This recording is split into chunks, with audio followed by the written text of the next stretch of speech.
how I work is people tell me their problems or tell me the things they want to change.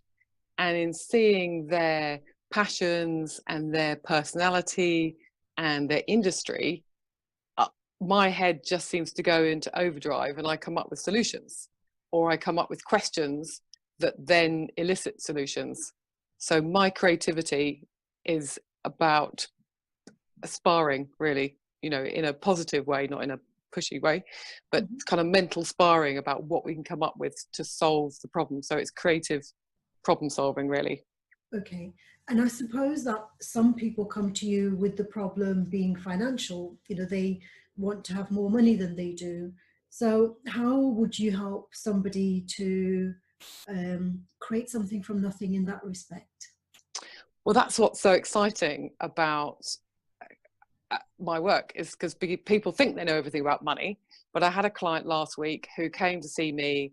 She very organized, beautiful spreadsheets, incredibly together, being very successful. And she said, I don't know why I booked you, because you're not normally the kind of person I'd go and see. And she told me I have 5 questions I asked to elicit someone's money sort of views. And I asked the 5 questions, and it became really obvious that she focused all about her expenses, her money out, make sure she saves money, she's on budget, all that kind of stuff. And she does the same with her business, which runs incredibly profitably and very successfully. And I just looked at it and went, but you haven't looked at the money in. And she went, what do you mean? I said, well, you only earn money in one way. And she was like, well, yeah, I run a business doing this. And I was like, yes, but there's like 5 other ways you could do it, just off the top of my head, without really thinking about it. She just looked at me, complete wonderment. I had no idea, no idea you could do that. And we doubled her business, and she'll go on to do really well. Mm-hmm. So that's sort of one example. But then, most commonly people come to me desperate for money. What am I going to do? It's not working. And often it's their attitude that needs to change, as opposed to something with their money, which is why coaching's so good, because you can ask questions. So it's just, they tell me something, we come up with a solution, or I uncover something that they think about to help them think differently. So people have very negative views about money. And if you use creativity as opposed to you should, they come up with all these wonderful things. So my money is like a picnic, or my money is like that tree blossoming in my garden. And you see their face light up, and they'd never have related money to something natural or something moving or something else apart from tightness and difficulty. Yeah, I'd say probably 80% of people come for one conversation just to change their mindset, and then they go off and they're fine. Other people go, that's really useful, but now I've realized I have no idea how to manage my money. Can you help me? Because I trust you to do it in a creative, fun way, as opposed to make me do a budget and be really structured and tight and sort of negative words about money. So they like the words I use about money, and they want more of that. I find that money is emotional, not necessarily cognitive. So that if you ask someone, what's the first thing that comes to you when I say the word money, they might think banks or struggle or those kind of words. And so we then create a new belief. So when they think money, they think picnic or tree, but they still have their cognitive powers to discern what's a good route for them, or what's a good risk for them, or what's a sensible approach to take. So they don't lose that. They just feel more positive about it, and therefore more likely to make a sensible choice, rather than thinking. I had a client whose money was banks, and every time he went to the bank, he had a problem, he had charges, he had all those kind of things. And when we changed it to something positive, he went in and said, actually, I'd just like to change banks. He changed banks and hasn't had a single problem. And that was a sensible thing to do. So it doesn't encourage people to go be reckless, but they don't lose that sense. It's just the feelings behind, and then they think differently. So they make different. So they go, I realized I always go and buy this, and actually I don't need it, or I can get it half price somewhere else, and they make much more sensible decisions. So no point thinking positive thoughts on top of a mental belief, because that won't do anything.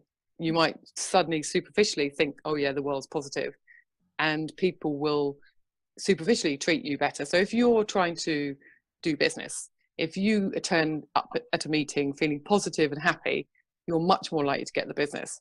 But if underneath you're doubting yourself, lacking confidence, all that kind of stuff, the relationship may not be ongoing.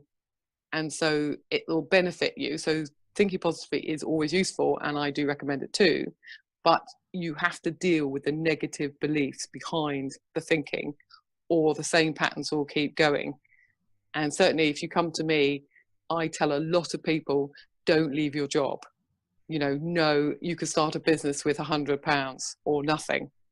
Try it out, test it out, all that kind of stuff. Because I agree, I'm very horrified at people spending thousands. And it's one of the reasons I got back into money coaching, because I was so disgusted at people selling £10,000 courses for information you could find out on the internet. And all they got then was a video course, and nobody interacted with them to say, you're the kind of person that takes huge risks, therefore you need not to do that. Or you're the kind of person that never takes a risk, and you need to take a little stepping stone risk. And that's the only downside with video courses. They don't deal with the personality, because we are so different as people. But I do think thinking positively is a good way to operate in life. But if you want your money to change, or your relationships to change, or anything fundamental in your life to change, you've got to get to the negative behind it. And I've done a quick way that gets the negative money beliefs. You could go and see a counselor or a psychotherapist or somebody more professional, and that works for people. What you have to be careful of, if they have money issues, they will then transfer their money issues onto you. So you need to go to see someone who's not in debt, who manages their money well, which you can't always tell. So that's the only caveat with that. Session brings that out, and it doesn't, you don't need to pay me. Like, what's the first thing that comes to you when I say the word money? That brings it up. So you can do it yourself and read a book and work through it. But you need someone. What I say to people is, you might have said something positive, but you went, ah. So I go money, and they go, ah, or pause, or look down, or something like that. And then they go, abundance. And you're like, no. I said, you paused, hesitated, and looked horrified. So you don't think money is abundance. You, deep down in your heart, you're terrified of money. And so that type of feedback is really useful for people. What you think is what comes to you, because I would say, whilst many people have a visual image, as we know, a lot of people have a physical reaction, and they're much more likely to ignore the physical reaction and see the image. And an image, because we're bombarded with a lot of positive images, particularly on the internet, they're more likely to get this lovely positive image, have a horrible reaction, and then they're thinking about how their dad used to, dock their pocket money every time they tripped over or something. And that they think every time they make a mistake, they got to pay for it with money. And so they end up, so there's all that kind of psychology in there. And I would love psychologists to tackle it more, but they don't, and nobody's doing it. Very few people are doing it. There are a few money coaches that look at it, but it's not a particularly common thing. Whereas when you think how many financial advisors there are, or how many counselors there are dealing with other aspects of our life, for me, it's a missing area that I wish people would address, particularly with people who are creative artists, musicians, because they really are the ones that we want to be successful. Because if we had more art and music and theatre and all that in the world, it'd be great. If you watch TV advertising, you don't think, oh, I must go out and buy, some big brand thing because they're really advertising it. It does work and people do buy it. But with discernment, you think, I'll get a recommendation from a friend, or I'll look at the testimonials, that type of stuff. And I think that the online courses have just got incredibly good at marketing. When I've researched not all, but I picked 3 or 4 people to really research how successful they were, what their numbers were like, what the information was, because obviously my background as a business advisor, I could see whether it was going to work or not. And I was horrified. So somebody who is touting himself as a world leader, £10,000, she launched, which took 6 weeks of continual advertising. I could hardly contain myself with the Facebook stuff. And her numbers were, she signed up 20 clients. And I was just like, that's not a business. I mean, it is a business, you charge 20,000, but it's not a business that's replicable for everybody. And I think that you in business and in money and all those sort of things, you only want to sell things that work for everybody, because otherwise, or not advertise to people it won't work for, but they blanket advertise to everyone. It's just, oh, just don't buy it. Just anything that's worth having is available free on the net, and you just have to look it up and do the work yourself, and or take the action. Most of the time they give a freebie, and you could do that, and if that doesn't work, there's no point doing the course. And the other thing that really gets to me is that they don't promise results with your money back. You know, it's all those online courses are down to you to motivate yourself to take them. And if you can't even motivate yourself to look stuff up on the internet, buying a course won't change your problem. All it'll do is make you poorer. So please don't, unless it's, you know. But there is psychological research that demonstrates that we try to prove ourselves right. Therefore, if we invest £10,000 in a course, we're more likely, because we don't want to appear stupid, we're more likely to do something dramatic just to justify the fact that we've made such a poor decision. That's true, but I've never met anyone who's paid a lot of money for a course who have completed it. That's a very particular personality, in my humble opinion, that will complete it. Most people love starting things, don't like finishing things. And in all my personal research, which is not academic, no one I have met has ever finished one of those courses. And when I've asked them about it, we've had lots of embarrassed looking at the floor. Oh yeah, I signed up for that. And I was like, great, can you tell me what it's like? And they're like, oh, I don't know, I haven't done it. Oh well. And like, you know, I'm really embarrassed, I must get back to it. And then I followed them up 6 months later to go, did you get back to it after our conversation? They're like, oh no, didn't. Because whatever's stopping you be successful, which is why you bought the course, is still stopping you be successful. So it doesn't resolve that. And business isn't magic. So if you're thinking to set up a business, you can do it in 4 hours a week and make £1 million. You can't. And even if you look at the guy that did that, he spent 60 hours a week for 5 years to get to that stage. So it's just, Yes, but the person, let's look at that person who did 5 years of 60 hours a week and, you know, ended up selling courses for £10,000. That person, is that creativity? You know, is that the kind of dedication and a commitment that someone needs in order to create something from nothing? no, not in my opinion. No, that's just hard work and marketing. Because most of the time they haven't created the initial thing. Mm-hmm. So, you know, no, I don't think so. And they're selling a dream, and you can buy it, and unless you get off your ass and do the work, nothing will happen. And actually, I have a question for you. Is this a good time to ask you? Because it's about this. Mm-hmm. There's a model that somebody talked about in a presentation I went to, and I never wrote down the name of it. And it was a model that talked about people are either sequential thinkers or conceptual thinkers, and they either want A, B, C, D, E, F, or they want, this is an alphabet, here's a couple of letters, off you go.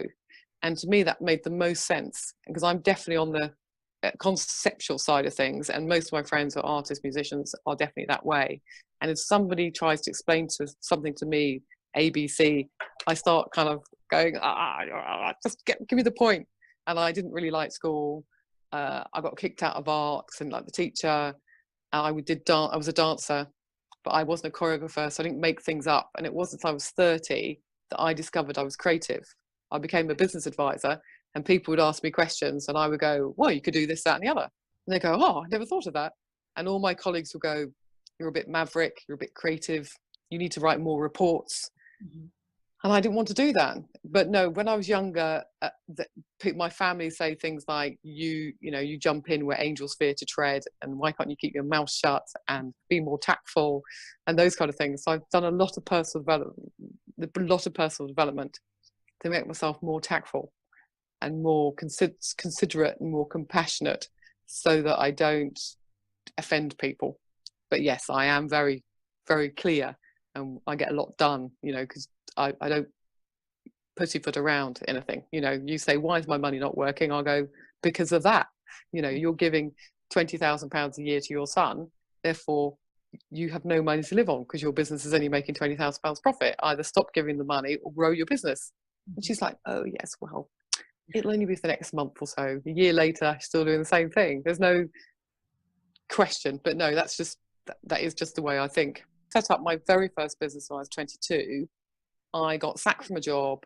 I had to give up dance already, and I was unemployed. And I was very aware that if I didn't make it work, I'd probably be a waitress the rest of my life, which was all right, but I didn't want to do that forever. And it really motivated me to make it work. And I worked a lot of hours, read all the business books, learned how to run a business from scratch. And I was very successful. When I've come to go back into money coaching, because I had a few years off, I thought, oh, I know what I'm doing, I'll just start it. And it didn't work. And I was embarrassed, humiliated, embarrassed. And I thought, why is it not working? And I thought, one, I'm not doing the things I know I need to do. I think I can shortcut them because I know better. And secondly, I've got an issue. And eventually I did my money coaching on myself. And I realized that in the last sort of 10 years, I met and married my husband. And for some reason in my head, I thought I couldn't be really successful in business and be happily married with a relationship. I thought they were mutually exclusive. And once I realized that that's what was going on, then you think that's ridiculous. Once it comes from the unconscious into the conscious. And so since then I've been like, right, now I've got to actually do the right thing and go and look at who's my target market and, do the proper business things. And now it's started to work, and, I get clients and it's no problem. But it is a bit of both, I found, sorting your head out and taking the right actions. And if you look at any business, if you go out and make a sale and the person doesn't buy, you start at the beginning. Were they interested? Yes. Was it what I offered? Yes or no? Was it who I was in it? Like if you turned up in a lovely mess, rushed late, all that kind of stuff, that might put them off. Or if you were negative or whatever. And how I see a business and people is that you go from start to finish, and that something's not working. And I could see what's not working, but for people, you could just go through it step by step. So if you've done all the practical stuff that's not working, then you need to go to your subconscious. But if that's not working, it could just be people don't want what you offer. So people it might be too new, it might be too innovative, it might be the wrong target market. But in my view, if you start a business and it doesn't work in 3 months, then something has to change. And then you need to radically change it, either the product, the offer, what it is. And how you change it is you get feedback from the customers. So if nobody will talk to you about it, it's probably you. If people want it, but it's just not quite working, it's the way you're offering it. But usually it's a bit of both. So just a simple example, I work with a lot of gardeners, and one gardener turned up in a smart uniform and he wanted to do contract maintenance. And it was obvious he was going to get work, no problem. The next guy turned up, he was, just in a mess, and he didn't really want to do it. And he just thought it would be an easy way to make money, but he couldn't be asked to go and ask anyone. And then I had a third guy who turned up and he brought little plants to show that he'd grown them in his greenhouse. And that's what he wanted to sell. And it was very clear that they would work, which would work and which wouldn't. If you want to create for yourself, do whatever you like. But if you want to create in order to earn a living, you have to create something people actually want to buy for a price that makes sense. Otherwise, you'll be one of those people that spends their whole life going, I'm so creative, but people don't buy art. Or, they do, but just not yours right now. Right.